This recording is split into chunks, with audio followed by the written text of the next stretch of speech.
網上學做菜總翻車，那是因為你沒刷到我。今天教大家菠蘿咕咾肉。應粉絲要求，今天出一期菠蘿咕咾肉的超詳細零翻車保姆級教程，所有調料以及細節清楚說明，新手小白也能輕鬆拿捏。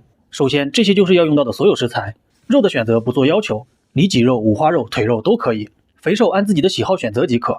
我這裡用的是梅花肉，菠蘿或者鳳梨小半個就足夠了。最好讓商家幫咱們去皮，因為家裡沒有專門的工具，去皮費事還容易浪費。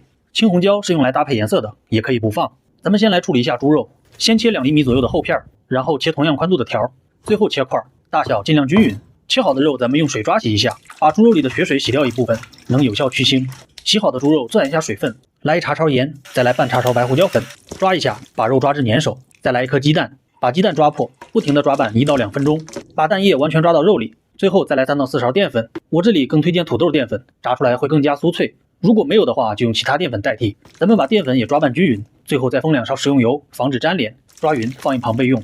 現在來處理一下配菜，小半個菠蘿切1指多寬的厚片，然後切同樣寬度的條，最後切塊，大小盡量均匀，不用切太多。我這小半個菠蘿也只用了1半。青紅椒每樣切1點就夠了，斜刀切菱形塊。最後再來調一個糖醋汁兒，先來小半碗清水，大概是50克，白糖4平勺，白醋4平勺，糖醋大概是1比1。注意，我這裡用的是9度米醋，如果你的醋酸度比較低，那就多來2勺。番茄醬4勺，最後再來1/3茶勺鹽，因為要想甜必放鹽。和匀放一旁備用。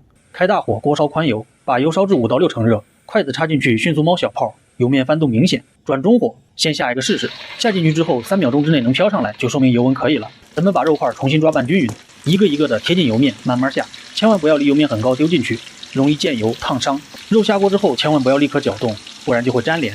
大概1分鐘左右，把它們炸至全部定型，外殼開始變硬，輕輕攪散，繼續進炸2到3分鐘，炸至全部變色，撈出。現在轉大火，等油溫上升至7成熱，復炸一下，油面微微冒煙，筷子插進去迅速冒大泡，油面翻動明顯。咱們把肉全部倒進去，大概10幾秒，把肉炸至表面金黃即可，撈出，關火。利用餘溫把青紅椒也過一下油，大概5秒鐘即可斷生。撈出來和肉放在一起，剩下的油倒出來過濾一下，以後炒菜慢慢吃。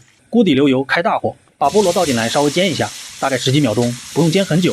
咱們把剛才調好的糖醋汁再次攪拌均匀，倒進來，用鏟子不停地翻拌，把料汁裡多餘的水分熬出去，熬至冒密集的泡泡，開始微微粘稠，掛鏟。來1勺剛才炸肉的油，攪拌均匀，關火，倒入炸好的肉塊和彩椒，迅速翻拌均匀，出鍋。這樣肉塊就不會很快回軟了。咱們的家庭版菠蘿咕咾肉就做好了，肉塊外酥裡嫩，湯汁酸甜開胃，大人小孩都愛吃。趕快回家試試吧，記得回來交作業。第一口粉絲先吃。